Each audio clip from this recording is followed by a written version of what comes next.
Hello, everyone.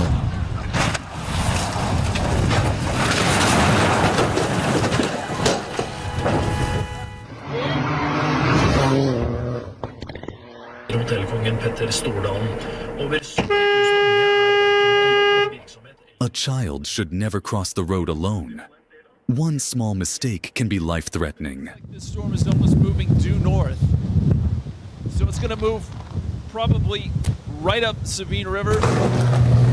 Oh, that's not good. We're going to get out of the way of that.